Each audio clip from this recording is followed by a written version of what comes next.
Today I'm in the woodyard. We're talking about your customers and do you care about them and do they care about you? Who really cares? So I just got an order for wood from a customer I've been selling wood to now for 6-7 years, something like that. It is one of the restaurants that I sell to. This is a place that always wants white oak, and they do a catering type service. So they're not an actual restaurant, they do catering. But they have a restaurant where they cook all the food, where I deliver it, and then they make it and deliver it. So the reason I'm bringing this up is he got a hold of me and he wanted wood delivered in, well, it'll be next week, Monday or Tuesday. Today's Thursday. He said that they're getting into their busy season and he needs some wood.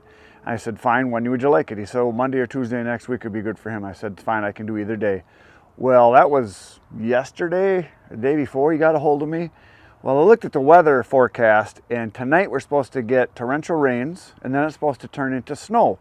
And we're supposed to get 3 inches of snow, early spring, late winter here. And I know he's real particular about his wood. And one time I delivered to him and the wood was wet because it had rained. And he didn't like that. And I said, don't worry, it'll all dry off. And it did dry off. And he said, yep, you're right, it all dried. It was just rainwater. I said, well, just so you know, I said, if you ever want it delivered when it's going to be dry, I said, we need to kind of pick a day that's going to be dry. So the reason I'm bringing all this up is I got a hold of him about an hour ago and said, hey, his name is John. I said, hey, John, I'm going to be loading your wood up today. And today's Thursday. I'm not delivering it until Monday or Tuesday. And I said, the reason I'm going to load it is we're supposed to get a lot of rain and snow tonight, and I'm going to try to keep your wood dry. And I was going to load it into my truck and then load it so that I would stack it, the third of a cord that he wants, face cord, ricka row, and I was going to stack it in there so I could put my tonneau cover down on my truck, which is right over there, and then just have it in there until Monday because I don't have any other deliveries. I'm all caught up with everything, and I could keep it in there and I could still have my trailer to do deliveries for the small loads with the little baby dumper, and I'd have my big trailer for big deliveries if I get them. I just wanted to get his wood taken care of because I care. He's a good customer and he likes dry wood, and I know that. So I told him, I said, we're supposed to get all this rain and snow. I said, I'm going to load your wood today. And I can deliver it today or tomorrow if you want. But I said, today would be better because it's dry right now. It's sunny out. It's a nice day today.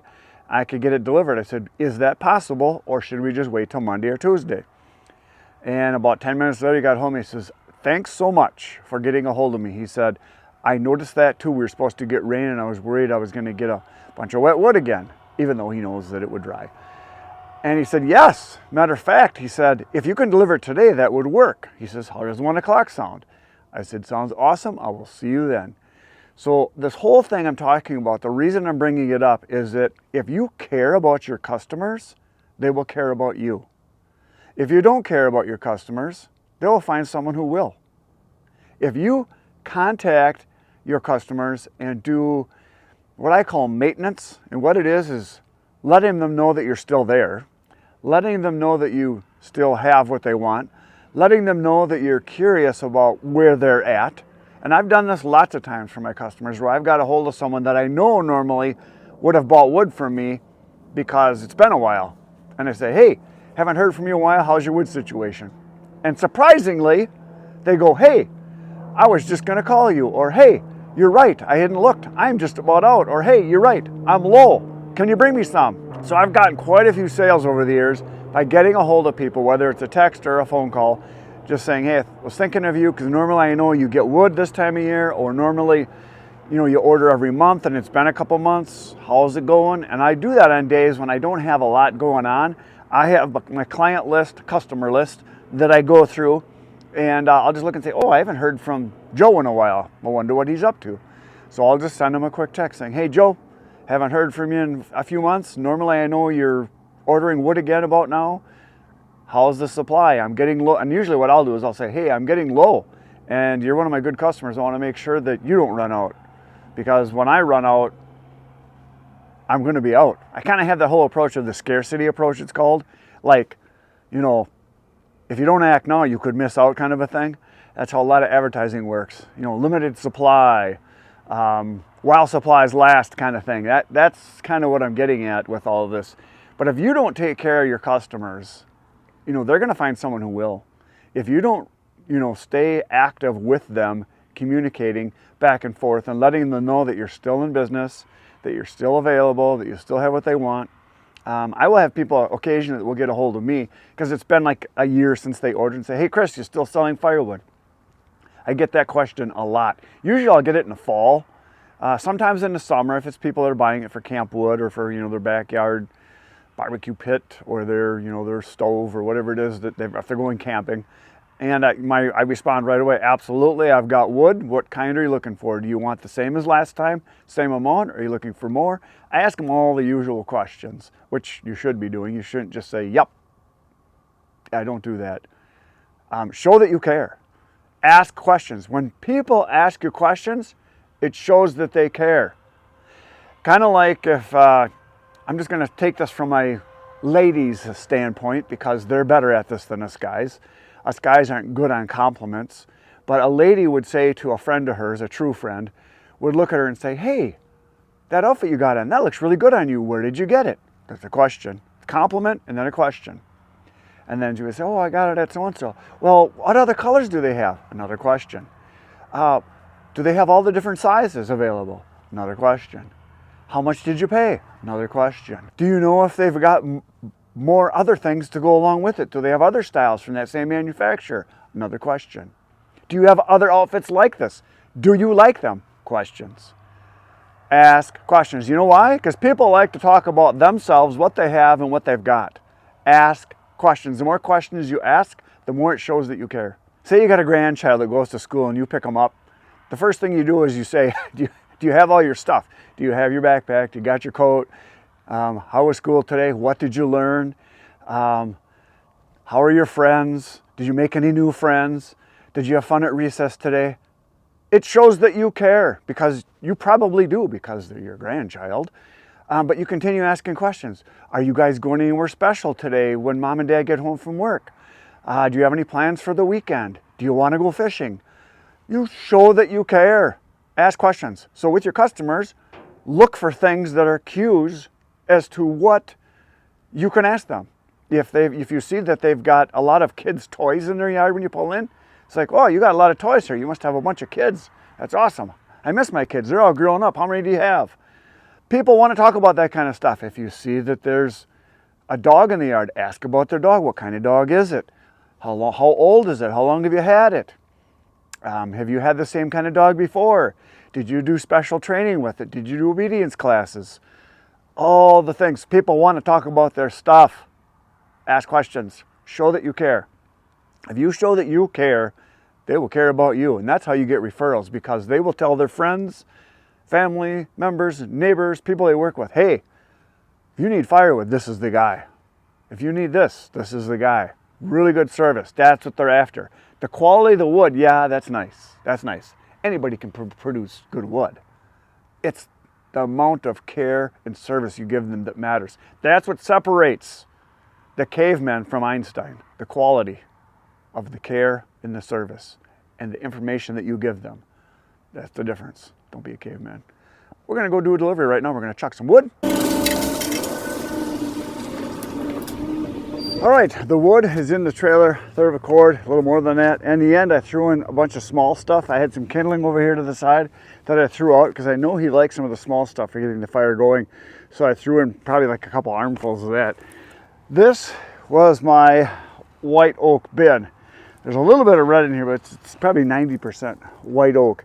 And that is what this guy wants for smoking meat. They do a lot of brisket and ribs.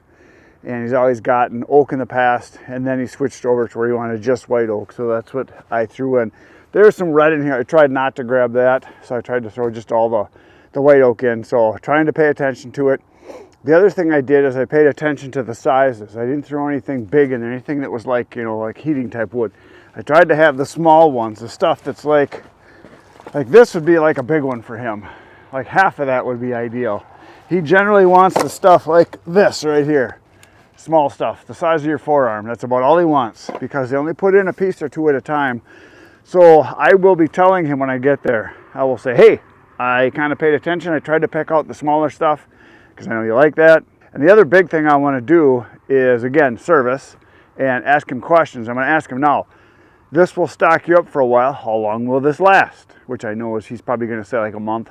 And I'm going to tell him, well, in a month, I'm probably going to be out of white oak. Because all I got is this, which is about a full cord. And then back in my far back bin, I probably have maybe another full cord of some stuff.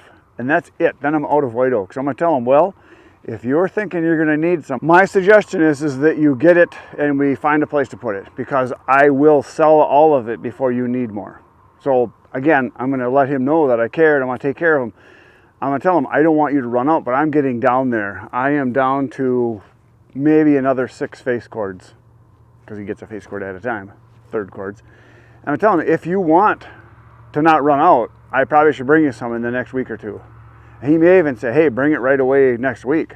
We'll find a place. We'll stack it in the front, whatever. We'll find a place to put it.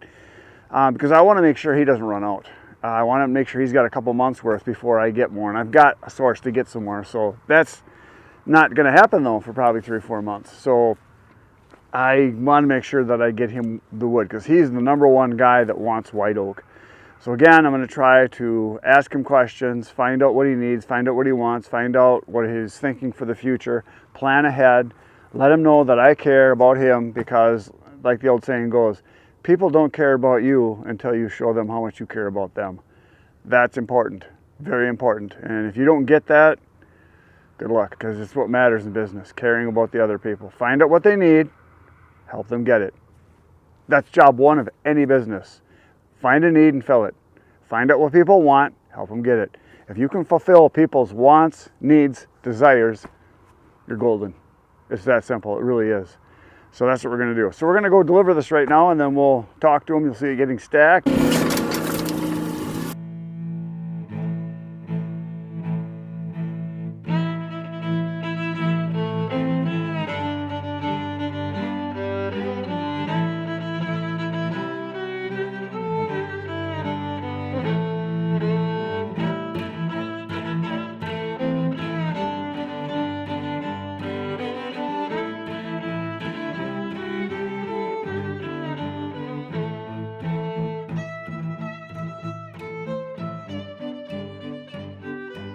Well, you just saw that delivery we did at the restaurant.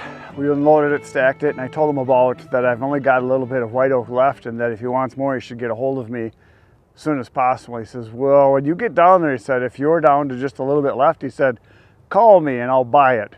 So I got to save a face cord for him, 1/3 of a cord. And he said, if I've got room before you call me, he says, I'll call you and we'll get some. So anyway, we got it squared away. He knows that I'm getting low, and I told him I don't want you to run out because I know that you need it. So he was all happy. He says, thanks so much for telling me. He says, that's good to know. Because he usually goes through about 3 to 4 loads a year. So about a full cord and 1/3, maybe a full cord and 1/2, somewhere in there is what he goes through. And he's got that new smoker. I showed you a little clip of that. He said it burns half as much wood as his old one. And he said they only use both smokers if it's a real big event. So that's what he had to say. Anyway, I backed up to this pile because on my way there, when I was driving there, I got a text from a longtime customer that I delivered a full cord to probably about 2 months ago. About 2 months ago, and he said he's almost out. He says, when could you bring me some more? I said, how about today? He said, that would be awesome. He said, I was just hoping to get it by next week. So I said, well, I got time right now. I said, I can load it up and I can bring it this afternoon yet. And he says, that is awesome. So I'm going to take the truck because this is a delivery. It's about a 25-mile delivery. So instead of using the trailer, I'm going to use the truck because I'm going to back right into his garage and we'll stack it right in the back of his garage. And if I can avoid using the trailer for long distance drives, if I just got a 1/3 of a cord, which is what this is, it's actually a lot easier. It's less wear and tear on the trailer, obviously. I've got to be more careful with the truck, but it's easier to back in. It's easy to get around. I don't have to pull it. So it has its pros and cons as far as the trailer. For sure, if I'm doing 2/3 of a cord or 2 face cords, I use the trailer because then I just fill it full. And if I use my big trailer, I can do 3 or 4, even up to 5 face cords at a time. So, but a truck is handy to have. Now, some guys are telling me, oh, you should get a dump truck. Well, that'd be nice. It'd be another truck, another payment, more maintenance, more overhead, all that stuff, more insurance, all that stuff. I like what I've got right here, so that's what we're gonna do. We're gonna throw it in. I just gotta fill it up level and then go deliver it. the pile is already shrinking. So that's a third of a cord, Rick Rank Roll truckload. And from what I dumped here, I remember how many trailer loads, how many truckloads I had, and I think I've got I had 2 full cords here, and I think I took 1 out of here plus this one. So there's 4 face cords, are full cord, and a third here that's left, maybe just a little bit more. And it's a nice place to put it because it's easy to get it. The reason I got it here and not going back out to the wood yard is that the ground here is still froze because we got some shade, and out there everything's turning to pudding because there's no grass and there's full sun. And here I knew I had shade because it's like 50 degrees right now, real nice day. And I didn't want to tear the wood yard up and get mud, you know, sprayed and splattered everywhere. And here I was able to drive in. I didn't even sink in at all. I tested it before I drove in, so a little bit soft on top, but not much at all. So down the road we go with this delivery. We're going to take off and go do a big steamy stack.